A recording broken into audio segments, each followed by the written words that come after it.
I'm David Spears. Welcome to Insiders. It was the final week of Parliament before the long winter recess and a frustrating week for the government.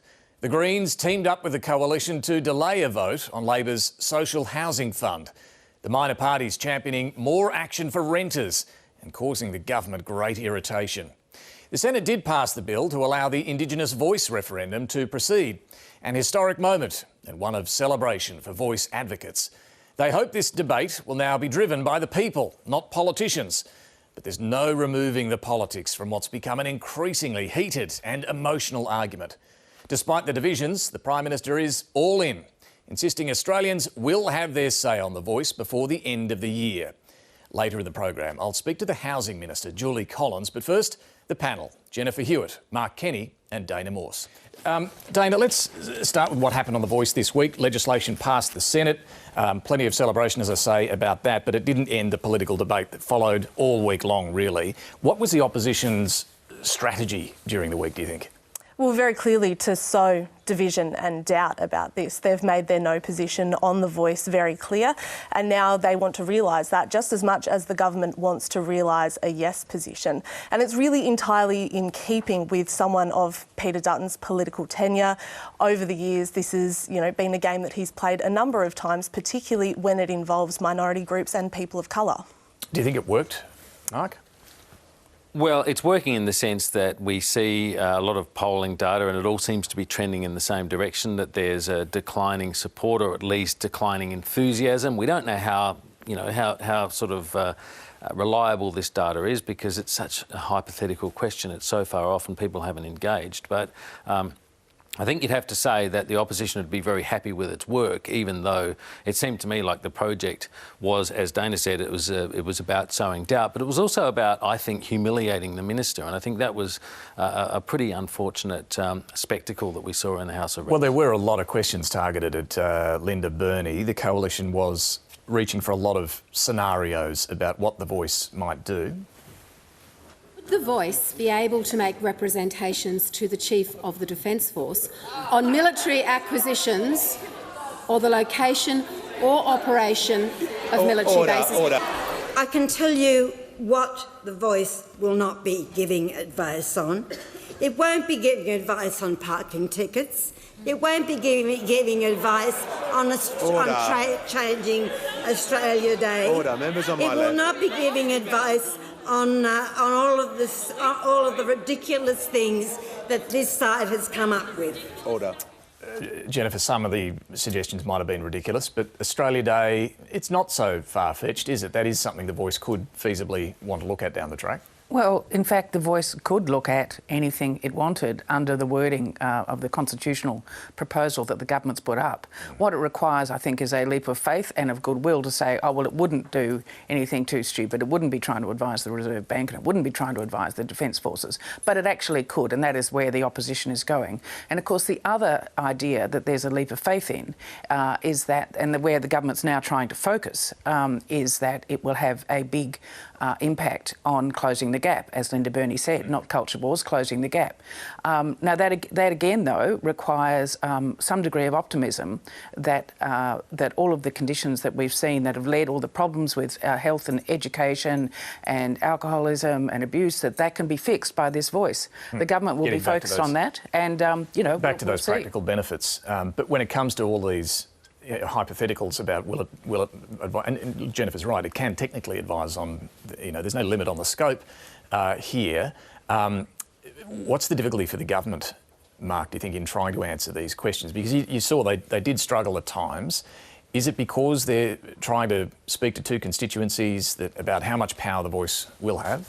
I think that's part of it, right? And it's also around this question of advice, this idea of advising. A lot of people are conflating that with interfering and with changing or slowing the process of governing, of legislation and, litigation and so forth. But essentially, yes, The Voice can advise on all of these things.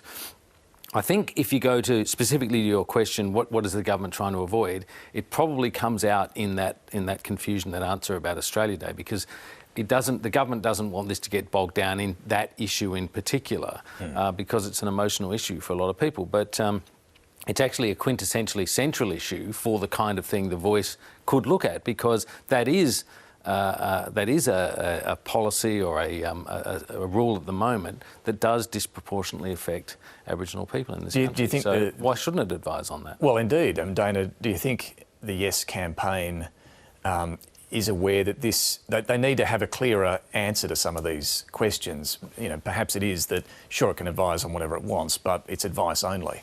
Exactly, and the government can very much say thank you but no thank you, we'll continue on this particular path. But to speak to the issue of January 26th, I mean, what are people protesting about on January 26th? They're protesting about the invasion, they're protesting about the genocide of Aboriginal people that is ongoing today. Now, the Voice would most likely seek to address those issues, seek to address the overrepresentation of Indigenous people in custody, seek to address the systemic poverty that is then protested on January 26th. That would be probably, most likely, I would say, the first point of call here. And it will take some time before those issues are adequately addressed. Now, yes, the Voice would most likely have something to say about January 26th as a whole, but when you think about the amount of advice that is given to governments, do you really want to give them too much that they can't action, or do you want to give them things that are going to make a real palpable difference? It all comes down to, though, as Mark says, seeding this doubt around whether that ability to advise on anything slows things down, slows down the process of government, leads to court challenges and so on. That's gumming up yes. the way government works. And I think, obviously it's the Voice that's the issue in terms of the confusion in the community. There's no doubt, I think, that the great overwhelming majority of Australians would vote for constitutional recognition now without any problem at all, be overwhelming. But there is a great deal of uncertainty and confusion about the Voice, what its powers would be, what it would actually achieve. And I don't think, and that also includes, of course, people like Lydia Thorpe who are against it. And for exactly the opposite reason. Yeah, for exactly the opposite reason to say Senator Namatjira. Yes, that's right. So, there is a lot of confusion. I don't think, of course, the opposition can sow doubt, but the reason they can do that is because there's an enormous uncertainty and confusion in the public. Yeah, that's true, but it is for the Parliament to decide that, and that's the way this has been set up, right? So the Constitution gets changed to create the Voice, and then the Parliament will legislate this body, which will be wholly subordinate to the Parliament. So that's actually, that does lead to it leaves open that scope for Dutton and co to cast doubt about this, to talk about the risks.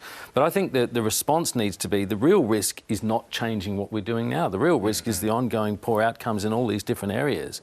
That's actually a much bigger risk. You saw a bit of that from some government ministers later in the week. We've had years and years of trying all these things, and look at the gap in those closing the gap targets, be it on health and education and housing and infant mortality, all of these things. And billions of dollars. We've got to try something that. different. Yeah. Is that a better response, do you think, for them to focus on those practical outcomes?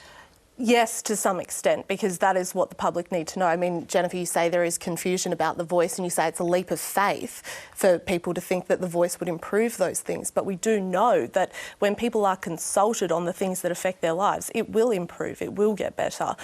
There's not really a possible way that it could get worse. So for the government to then turn around and say, this is what we are planning to hear from the Voice on, this is how we want to be advised or given better information about how to spend taxpayer money to improve the lives of Aboriginal people, that's very much the message they should be pushing. Yeah, but there clearly is confusion there, and we'll get to the polls in a moment on this, but what we're seeing with that falling in support, yes, some polls still have the yes vote well ahead of the no vote, but it is leading Peter Dutton to now argue that the whole thing should be put on hold. If the Prime Minister is set on that course, going to an election or going to a referendum election, knowing that it's going to fail and that reconciliation will be set back, he should delay it or pull it back altogether. But Jennifer, didn't Peter Dutton just vote to have the referendum go ahead? Yes, well, that's right. Obviously, the Liberal Party could do nothing other than do that, really, given what where the government was that they'd gone to the election on it and things like that. But I think they're saying you can at least defer it, and I think saying that we should really kind of now compromise on this. And of course, the government is not going to do that. So I don't think this is going to be very popular with the public, either position in that sense. The idea of calling it off. Calling it off. I mean, because now the government is absolutely, one, it's not going to compromise on the wording. It's made that very obvious, and it's certainly not going to... Well, it's passed through the parliament now. Yeah, and it's certainly not going to defer it. And I think despite Linda Burney saying the political debate is over, well, that's absolutely not correct. But I think they will be relying on the fact that there'll be, that huge degree of support from, not just from business, which of course is a double-edged sword in that way, but, from various community groups and sporting groups and things like that, and kind of getting a more general and emotive feeling out in the community and just saying this is a good idea. Whether that will work or not, I mean, I don't know. Just quickly though, on the big question put to or challenge put to the PM this week about whether he should call the whole thing off or shelve it, delay it, whatever. What do you think? I mean, it's obviously it's too early to say it's all over. It's not. Yes, he's still ahead according to that trend. But Dana, is there a danger if it looks like it's going to lose, that it's just going to cause too much damage? I think the damage is already done. It's already been won, or already been run in this way that they've decided to have it. The danger really is for the Prime Minister and his leadership and his chances at a second term. But in terms of the damage to the community and to the Aboriginal population, being discussed in this way is damaging, and that is already happening amongst our communities. We saw an acknowledgement of that in the federal budget, the $10.5 million for mental health that experts say won't touch the sides of demand that's out there. So press ahead. Mark, would you agree that regardless of what happens now with the polls, he should press ahead? Yeah, I think so. I mean, but it's also true to say that we're a long way from the actual vote. And Brian Loughnane, when he was federal director of the Liberal Party, used to make the point to me when I was writing polling stories for the Herald and the Age. He'd say, look, you're wasting your money. It's all highly theoretical in the middle of a term, right? You shouldn't be doing so much polling. And I think that is where most voters are on this question at the moment. They haven't really engaged in it, so we actually don't know what their... But it could be 4 months or less now. Yeah, but people don't turn their mind to it until much closer. They often don't with elections, and there are a lot of uncertainties about this, and the campaigns, sort of major media campaigns haven't really started, as we've been told for a little too long, in my view. I'd like to see this actually sort of get underway now, and that's supposedly what happens now that it leaves the Parliament, as we're told. But one other thing to say about this, and that is Dutton's call is purely disingenuous. I mean, here is the divider-in-chief, the person who was trying to bring it down, actually saying at the same time that this is all too divisive. Yeah, that this is too divisive, and that it needs to be pulled back from in the interests of not setting back reconciliation. I mean, are people buying this? I think it's going to be. I think the Yes campaign has to have a much stronger message. It's been too easy to be, again, more confusing. I think the negative campaign in that sense is much easier to do. And so I think that the Voice is in trouble unless that Yes campaign gets its act together. And particularly, of course, younger people are going to be far more supportive than older people, but they've got to still really, I think, focus a lot more on the whole community. Next few weeks, I think, are going to be critical in all of this. All right, time to shift to the housing debate now and talk to the Minister for Housing and Homelessness, Julie Collins. To take us there, here was the Greens spokesperson, Max Chandler-Mather, on the stalemate over the government's Housing Australia Future Fund. We're now saying that we're really, bottom line, trying to make unlimited rent increases illegal. We keep shifting, and the problem actually is that the governments clearly have decided that this is their opportunity to get into Parliament and make sorts of wild personal accusations and attacks, and forget about the fact that this is about the 1/3 of this country who rents, and the fact that they're currently being treated like second-class citizens. Minister, welcome to the program.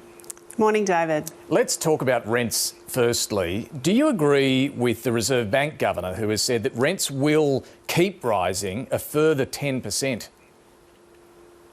Well, we're obviously concerned about those Australians that are renting. We are concerned about the rental increases. But all of the experts and the evidence tell us that what we need to do to turn this around is to add to supply. That's what we're trying to do. When it comes to the Housing Australia Future Fund, which is the bill in the Senate, we're talking about 30,000 additional social and affordable rental homes. They are rental homes. We're trying to add to supply here. And then we've got, parties out there saying that they're going to block this, they're not going to deal with it. And what we saw, frankly, last week in the Senate was really quite, from my perspective, disappointing. I know that the community housing providers and that the peak bodies that are on the front line every day dealing with people who are dealing with housing stress, whether they be renters, whether they be people fleeing family violence, they want to get more homes on the ground, and they're saying that the blockage of this bill in the Senate last week means there are homes that will not be built that they had ready to build. OK, and I will come to all of that, but just back to the question, for the renters out there, are they facing, as the Reserve Bank Governor says, a further 10% increase? Well, David, we do know that the rental market is getting tighter. We know that vacancy rates are low. What we need to do is add to supply. You saw us respond in the budget in terms of our tax changes with build to rent.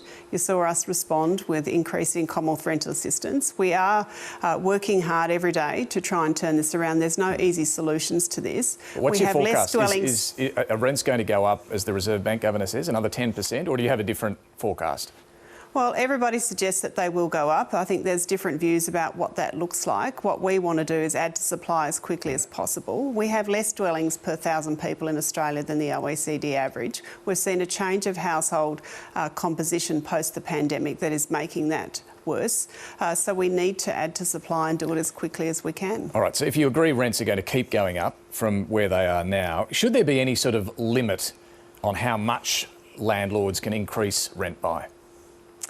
Well, what is being proposed here about rent freezes, obviously the Commonwealth Government doesn't have the power to do under the Constitution. We've been very clear about that from the very beginning. People are talking about other forms of rent controls, such as rent capping. That is obviously the purview of the states and territories. Do you have a view, though? States and territories. Well, some of the states and territories have ruled it out completely, both freezes and caps. Obviously, there is a style of a cap currently in place in the ACT. What the overwhelming experts say, though, is that this doesn't work. We obviously want to look at things that do work, and the primary thing we're being told is add to supply, and that's what we're trying to do. There are some experts who say the ACT system does work. In fact, CoreLogic's data shows the ACT rents went down a little in May, and yet more landlords are still coming into the market. Do you think it's not working in the ACT, or it is working in the ACT? Well, all of the evidence that I've read around the ACT says what's working is adding to supply, which is what we're being told the solution is right across the country. But they're rent caps. Well, is it working different states and territories apply it differently, and will apply it differently if that's what they decide to do. What's your view as the Minister on what the ACT is doing? Well, I'll leave that up to the ACT to, look at their situation. You must have a view. Well, in some cases, it does work in a little way, but overall, the evidence and data shows that it doesn't work long-term, David. What it shows long-term, in terms of what the experts are telling us, is that it reduces supply. When you look at the evidence that is being cited by others, the evidence shows that it reduces supply significantly by up to 15%. The other thing that it shows is the quality of the stock diminishes over time. So I will look at the data and the evidence, and the data and the evidence says that it doesn't work. Could I ask what evidence you're talking about there? Would you mind just sharing with viewers? Because you said it does work a little bit, but not in the long term. So what evidence is that? That's right. Well, if you look at the Australian Housing Urban Research Institute, you look at what Michael Fotheringham has been saying there, you look at what Graham Samuels, the former boss of the ACCC, is saying in terms of rent capping, and I cited some of that in the Parliament this week. The overwhelming evidence suggests that it doesn't work. States and territories will do their own things in terms of this. What we're being asked to do here, though, is to have 8 different jurisdictions make these decisions at the same time, and we have been told very clearly that from those jurisdictions that they won't be doing this. Some states have already ruled out both freezers and caps. What we're being asked to do is simply not achievable, and what we're not going to do is commit to something that's not achievable, David. So for renters out there who you agree are facing further rent increases, the Reserve Bank Governor says a further 10%, there's nothing you will do to stop unlimited rent rises? What we will do is we've put renters' rights on the National Cabinet agenda. We will add to supply with our changes to build to rent. We're looking at every opportunity to add to supply, and that's what you've seen us do as a government all the way along. We have added to what were our election commitments on housing substantially since that point in time, and we're doing that in a considered way, talking to the construction sector about what the constraints are in the sector and how do we get more homes on the ground more quickly. We're doing everything we can do to turn this around. It is a a very complex thing, as I'm sure you're aware. I mean, if there was a silver bullet, we would have used it by now, but what we're actually trying to do is turn this around. So, but it sounds like you're ruling out what the Greens are calling for, these rent caps nationwide. Is there anything more you can do to win them over in the Senate on the housing fund? Well, we have moved at every opportunity. We got a letter from the crossbench, including the Greens, earlier this year, outlining 8 different things that they wanted. We have moved on all 8 of those. You've seen us talk about that publicly before. We've obviously got the support of some of the crossbench in the Senate. We're always open to having conversations, David, about getting this through. But what we saw last week was actually blocking something which will deliver homes on the ground. You know, when people say that there's no cost to the decision and that delays don't matter, they do matter, and they matter to people on the front line. They matter to people who are sitting on public housing waiting lists. They matter to people who are fleeing family violence. They matter to veterans at risk of homelessness. It does matter, and it matters, and it's mattering in a practical way. And that's not me saying this. This is community housing providers and peak bodies who are on the ground every day dealing with these people. You spent some of your childhood in public housing. What does this mean to you? Well, it is very personal for me. I understand the struggles. I understand how difficult it is to make sure that more Australians have a safe, affordable place to call home. I am driven every day to do more, to make sure that we as a federal government step up to the plate. I mean, what we've got in our government is a government where you've got the Housing Minister, the Treasurer and the Prime Minister vested in this, trying to turn this around. It's the first time in more than a decade you've had a federal government at the table, working with our partners in the states and territories, working with other tiers of government, working with the sector, including the construction sector and indeed the superannuation sector, to try and turn this around, David. Some of your Labor colleagues have been saying to me that they think part of the answer, a big part of the answer to the housing crisis is doing something about short-term rentals through sites like Airbnb. They point to what big cities like New York are doing. New York's put in place some tight regulations that Airbnb is fighting in the courts. Where you are, Hobart, the City Council is doubling council rates for short-stay rentals. Is this something you support? Well, I do think that Airbnbs, and I've looked at some of the data and the evidence, again, the Australian Housing Urban Research Institute has done some to say they are having a significant impact, particularly in regional towns and regional areas where tourism is high. There's no doubt they are having some type of impact. There's not a lot of data and evidence around what types of interventions will actually work, David. So I'm looking at some of the interventions across the different states and territories. They obviously hold, again, all of the levers and the powers around this. Some of them are doing some quite inventive things, as you cited, but my own Southern Tasmanian Council here, the Hobart City Council, they are doing some inventive things. I'll be looking at the evidence around, does that make a difference? So you are looking into whether a more nationally coordinated approach is needed on Airbnb? Well, what the housing ministers have done is we've had 4 meetings. It's been raised at some of those meetings. What we're looking at is looking at the different interventions in each state and territory and looking at the data and the evidence around what's working. I've also obviously got the Interim Supply and Affordability Council, which is essentially a panel of experts looking at data around what small wins can we get really quickly to add to supply. And, you know, they will look at all of those. But again, the states and territories need to move in terms of this. They have the powers. Look, 5 years ago you said, quote, any solution to Tasmania's housing and rental affordability crisis must include federal reforms to negative gearing and capital gains tax. That housing crisis is clearly only worse now. Do you still agree with what you said then? Well, David, we obviously had policies at that point in time. There's been 2 elections in that interim period. What we're being told to do is to add to supply. That's what we're focused on. We're focused on adding to supply. Those things are not on the government's agenda, and we're busy adding to supply, and we're doing that at every opportunity we have, and you've seen us move really quickly. You know, we unlocked that 575 just last year, and we've already got homes on the ground going up today because of decisions we made as a government. OK, but you were very clear back then, a solution must include reforms on negative gearing and capital gains tax. Election results changed your mind, did they? Well, David, I'm focused on what's possible. I'm focused on getting supply on the ground.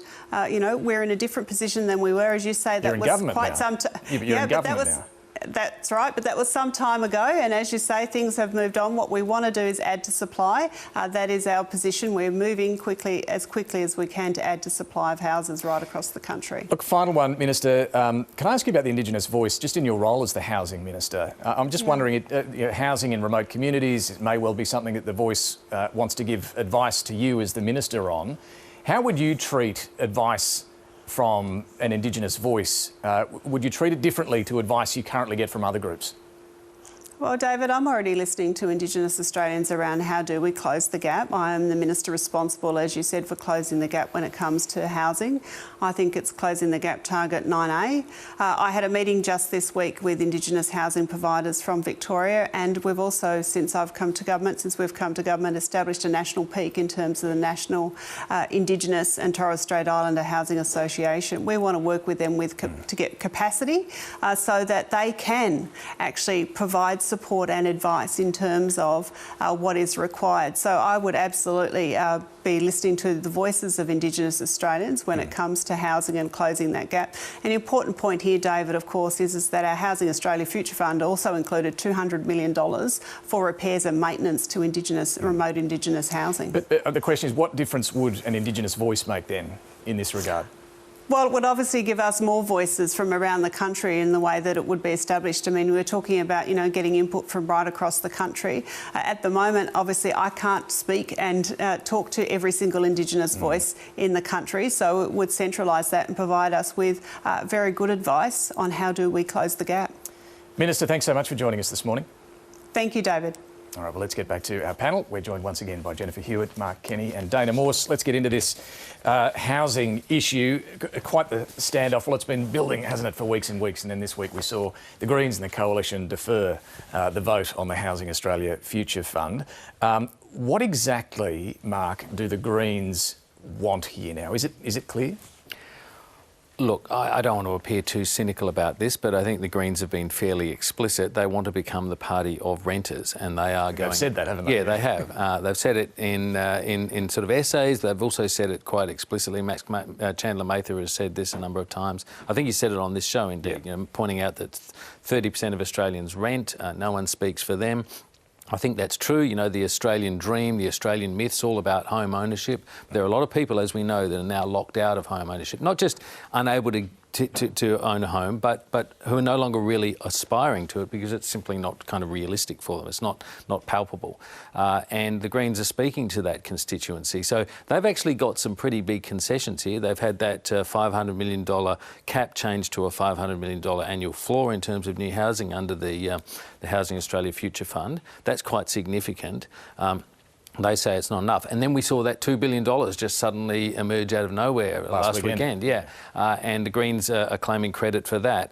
I do think it's odd that the government didn't explicitly sort of do that deal with the Greens and therefore get their agreement on the HAF as a result of providing that money. Instead, they sort of wanted to suggest that this was policy that the government was sort of creating ab initio of its own accord. Well, I think Anthony Albanese was basically, this has got nothing to do with the Greens. Yeah, that's right. We're doing this. That's right. But if they were really about that negotiation, they could have put that $2 billion on the table. It's a significant amount of money for social and affordable housing. But now, they could have got that, but they don't want to be seen to be doing a deal with the Greens too much. No, we saw what happened with Julia Gillard and doing that on the carbon price, and I think there's a real sort of reticence. And I also think that they need them, but they don't want to be seen to be needing them. That's right. And I also think there's a real kind of there's a personal experience here. We saw Plibersek and Albanese in the Parliament during the week really socking it to the Greens, and I think these are two MPs, and there are a few others who have faced direct challenge in the inner cities in their electorates over successive elections, and I think we're seeing a lot of that play out as well. So there's a real competition for inner city cosmopolitans and young people, and the government's not prepared to give the Greens wins, even if that means frustrating this program. Is there a risk for the Greens, Jennifer, in what they did this week? I mean, as the Minister said, you've got community housing groups saying, come on, we need this bill passed so we can get on with it.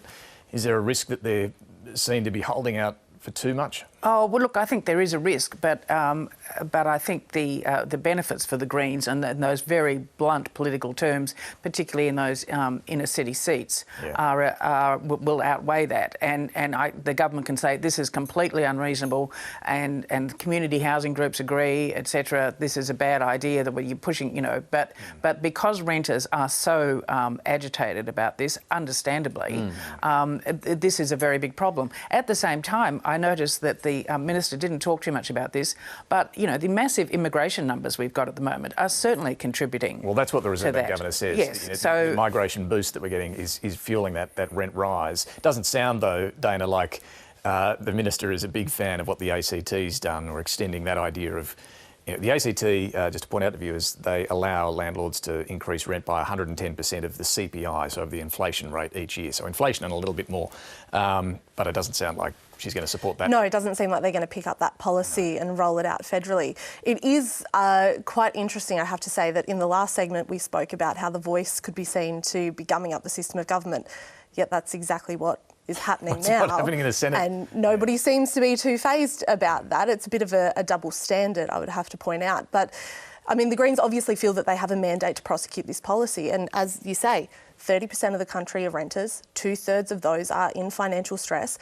If the government can't say that they are doing anything for such a significant group of people, they are at real risk at the ballot box. Yeah. But this is a perfect storm that's been building for years and years. And the federal government does actually have, apart from the immigration issue, does have a limited impact. This has been the state governments and local councils and a lot of communities who are saying, you know, we actually don't want more density of housing, and it's become, that has been a real problem. And at the same time, the federal government has given billions to the states for social housing. Well, the response from the state governments has been to pull back on their own commitments. Just to go to the politics of this, which I think we've all touched on, have a look at this. This is a list of the top 10 seats with the highest proportion of renters.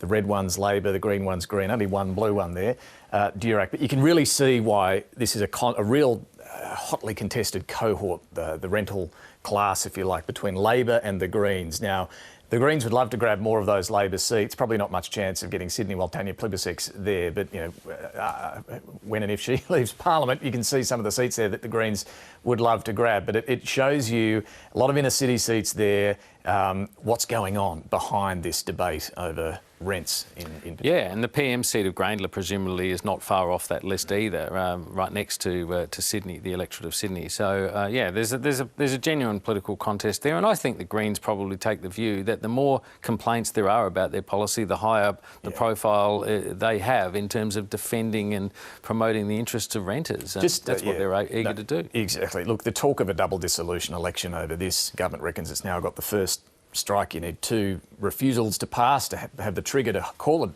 early double dissolution election. But does anyone seriously think they... Absolutely not. No? Absolutely not. I mean, you're going to halve the percentage required to get elected to the Senate for a start, so that only increases the likelihood that you get more independents and others in the Senate. So certainly not going to happen this year while we've got a referendum. Well, the theory, to the extent that holds any water at all, and I agree with Jennifer on this, but is that the Greens would face all of the Greens senators and its new lower house holdings would all be up on the table at once, and that they could theoretically go backwards in such a circumstance. Mind you, they could go forwards too for the same reason, because, you know, the quota is lowered, it's halved. So I don't think it's very realistic, but the PMs like to have the option. Drama. They like to have it in the back pocket. You know, yeah, you've got a trigger sitting there. Yeah, exactly. The situation might look different next year. Look, I want to turn to Russia. Extraordinary events over the course of the last 24 hours or so. The Wagner group beginning this march for justice on Moscow, really criticising openly the whole reason being given for the war in Ukraine, that they've been fighting on behalf of the Russians. Putin then, late yesterday, our time, saying this is treason, this is mutiny, we're going to prosecute anyone involved. Deal done, though, in the early hours of this morning, our time, Jennifer, with the Belarusian leader intervening to try and broker a settlement. What's gone on, and where does this leave the war in Ukraine in That'd be particular? Belarusian puppet, I would have thought. Yeah. Yes, well, that's right. I mean, and of course, it just shows that it demonstrates the kind of volatility of the situation. I mean, for Putin, obviously, this is very bad news. But the other issue about this is he's relied on the Wagner group under Prigozhin to actually be the backbone of the military assault, because the defence forces have proven so bad at what they're doing. But you know, where this goes from here, I don't know. Prigozhin had obviously been very, very close to Putin for many decades. He was known as the Putin chef. Yeah. And so he's also very brutal. So I think he's a thug. It just shows the instability of the situation. To say where it will go from here, I think. Look, who knows? Yeah, but Prigozhin's now gone to Belarus. With all charges dropped, apparently. All charges dropped. But for Putin, and the frontline forces, clearly for the Russians, are going to be demoralised by seeing all of this chaos going on. Where does it leave Putin's grip on things? It's interesting, isn't it? I don't know why Prigozhin, however you say his name, actually pulled out of it. I guess that it just was a fool's escapade, and he realised that, and so this deal has been done, and that preserves Putin's position for now. But it's really a very significant setback to his prestige, to his authority. He's known as someone who does not brook any reflection on his authority or his standing at all, his status. He didn't even mention Prigozhin by name when he gave the address, which was interesting. Yeah, so I think it actually signals a significant weakness, a significant weakening of Putin's authority and position, and that has very significant implications for the campaign and the in Ukraine. Justification for the war. It's now an open debate in Russia, very much so. Look, we've got our own Russian standoff on a very different scale. We do. Happening in Canberra. People might have caught up with the news, of course, over the last week. The government's banned Russia from building a new embassy right next door on this block of land right next door to Parliament House. But then perhaps trying to show that possession is 9/10 of the law, a Russian diplomat has been squatting, camping out in that shed you can see there on this block of land next to Parliament House. There he is, poking his head out. Hopefully he's got a heater in there because it's been very cold this week in Canberra. The federal police in that vehicle keeping an eye on things across the road. And the Prime Minister, take a look at this. He doesn't seem too fazed about it all.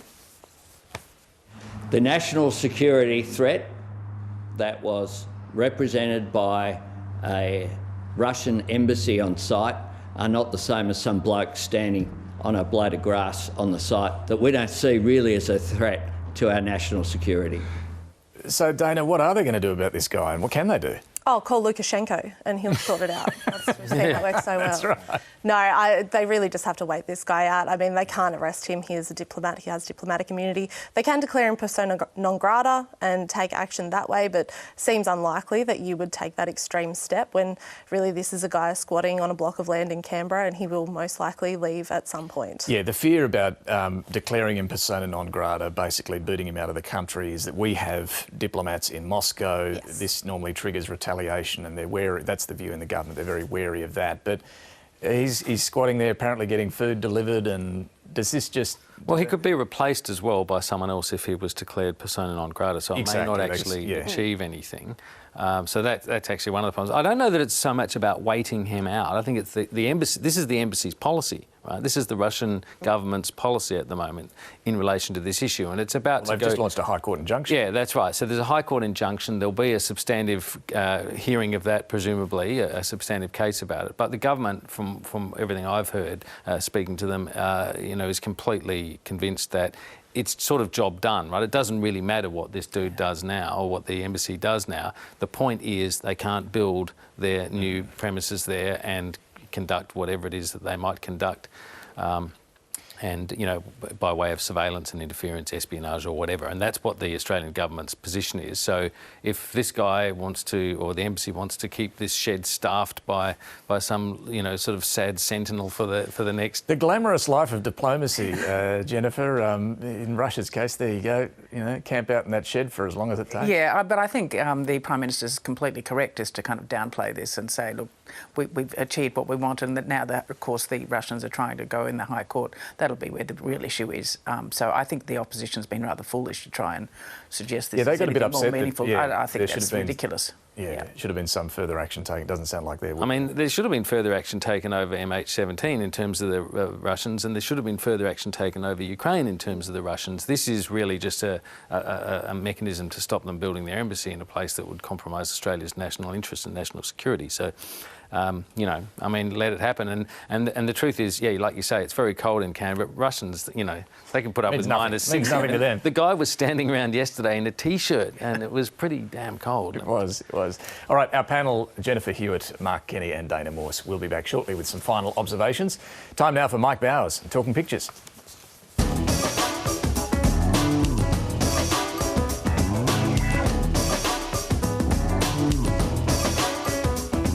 I'm Mike Bowers and I'm photographer-at-large for The Guardian Australia. I'm talking pictures this morning with columnist for The Australian, the one and only Jack the Insider, and a very warm welcome to a chilly Canberra morning. Yes, great to be here on a very brisk Canberra morning with you, Mike. Mate, it's been a fairly brisk week. The Voice came one step closer to being heard, I think, as the legislation passed the Senate. Got through the Senate, yes. There were big press conferences, as we've become used to seeing, and there were picture opportunities for the yes.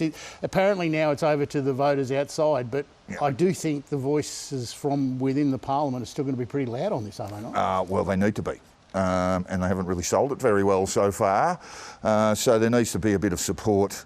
People need to understand what's happening. This is a beautiful David Rowe cartoon setting sail. He's got the Prime Minister, Anthony Albanese, with his little paper boat here. It brings to mind, oh, thy sea is so great and my boat's so small. Yes, indeed, yeah, and it might be going down the Gurgler a little bit there too. The drain is right there, actually. For David Pope, he's thinking that the no-case end of semester group assignment, the no-case pamphlet, is going to be the assignment from hell, right?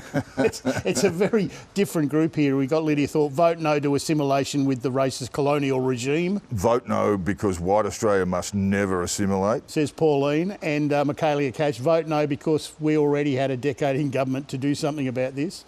And I do love the little pants here on Mr Littleproud. Yes, he says, if we only need a fail to pass, we're well on our way. Brett Lethbridge has got passing the referendum legislation. He's got, Albo, I just hope it's not a hospital pass, this one, as the Voice ball is getting the air taken out of it and over to you. Yes, there it is. There might well be the hospital hand pass, as they say in AFL. Mr Brolman has summed up the No's campaign beautifully here. The No's have it. I'm voting no because of her, says Pauline.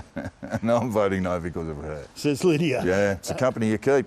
They may be upper and lower house mates, but there was certainly a bit of friction between the Greens and the government this week as the HAF was blocked. Or postponed, I think it is. Beautiful David Rowe with Adam Bant and the Leader of the Opposition playing Tootsie in bed here. And with Albo, I'll come back later. Yes, a little bit of Tootsie play going on over there. And fighting over the doona, I think, too. And lots of no's there. They've got Bob Brown here on the wall and they've got John Howard here on the wall. Yeah, you got to have your family pics around. I'll come back later, shall I? Kathy Wilcox, these would be the housemates from hell. They've turned up at the Sweet Coalition door with Peter Dutton in his smoking jacket. Hi, is it okay if we crash on your couch for a few months? We can't afford the rent. Is it a live koala? Well, that's staying outside, isn't it? And look, God forbid if you got the gas stove. Order. Now, there was a genuine scene of flash of anger. Fight. Bit of a fight. On the way out of question time on Wednesday, the Prime Minister and the Greens member for Griffith, Max Chandler-Mather, had genuine words. Yes, they had a bit of an altercation. And not only words on the way through, but the Prime Minister actually turned around at the door and had another go. Turned around and gave him a spray. I think, actually, he got under his skin. Oh, yeah. Jack... It's a familiar dog, Mike. That is a familiar dog. The weather picture on the 7 p.m. Canberra News was sent in by an A. Albanese of Adelaide Avenue in Deakin, and it was of the frosty Canberra morning this week. Whatever you do in this parliament, Mike, never bag the dog. Oh, no. You would have to That's leave. exile. That's self-exile. You would have to leave the country. In fact, you would be forced to leave the country. Frog marched onto an aeroplane. We are not saying anything about Toto. Toto, magnificent dog. I'm not saying a word. Not one. Finally, Jack, a very special cartoon that Insiders had commissioned from the wonderful David Rowe, and it's to commemorate two people that we're sadly losing. Sitting on the couch with former host Barry Cassidy and David Spears and Kelly Underwood from Offsiders, Goran Nilsson is the director, who has been with Insiders since the very first program back in 2001, and director's assistant Danny Stout, who's been part of the Insiders family for 20 years. And so it's a very sad day as Insiders moves from Melbourne. We have to say goodbye to these wonderful members of our family. And I think David Rowe, in tune with that, has been very kind with his caricatures. Well, they've got clothes on. That's a start. Yeah, that's good. That's good. And so, without further ado, for the first and last time, it's back to you, Danny and Goran. Look, thank you, Mike. Thank you, Jack, too. And a special thank you to Danny and Goran. In fact, here they are right now, live in the Insiders control room with the rest of the brilliant crew that puts this show to air every Sunday. This is indeed our final show based in Melbourne. Before we move the program to its new home in Canberra next week, it has been an absolute privilege to work with this team of professionals. They never miss a beat, no matter where the flow of the program sometimes goes. I'm going to miss working with you, Danny and Goran, and our regular pre-show chats about what's gone down in politics during the week, often frank, often hilarious, almost as hilarious as Dave Vinicum's Sunday morning jokes. He delivers one as soon as he walks in the building every Sunday morning, and well, they make me laugh anyway. To the whole Melbourne team, our graphics operator, Katie Hawking, everyone in the control room there, and the amazing crew here in the studio too. Thank you all. Live TV can have its moments, but knowing you're in the hands of a trusted team like this, some of the best in the business, it is incredibly comforting. So thank you all. It has been an honour sharing my Sunday mornings with you here in Melbourne. Let's get some final observations now from the couch, Dana. Look, a lot has been made in the last couple of weeks about diversity at the ABC, and I think that it needs to be said that both the ABC and the Press Gallery in Canberra benefit greatly, sometimes at a huge personal cost of diverse perspectives.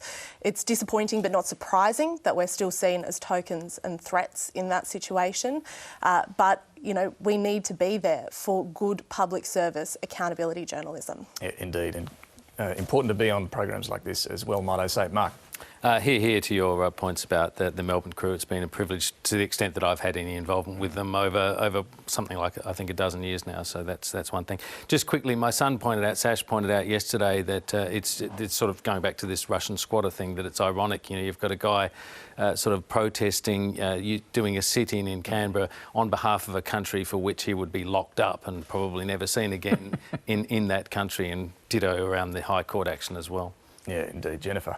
Yes, and congratulations to the Melbourne team for never missing a beat. But from, unlike this, the gap between ambition and reality is growing in the renewables sector. From July 1, there'll be increases in your electricity bills of at least more than 20% for much of Australia. At the same time, the transmission to renewables is going off the rails because it's so hard to get those transmission lines in and to figure out who pays for them.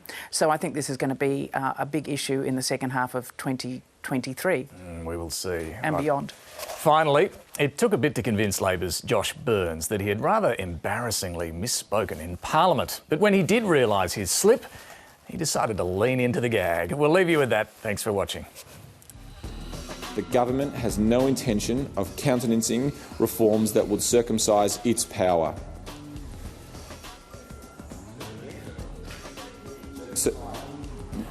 No, of countenancing our... I didn't say that. I didn't say that. Anyway, you can check the Hansard. Before I make my remarks, earlier today I misspoke in the House. I seem to have snipped the wrong part of my question, but alas, we move on. And it's been a long few weeks in Parliament, but I'm looking forward to going home. Now, more importantly... Cut it out. More importantly... You're making us all feel very excited about being here.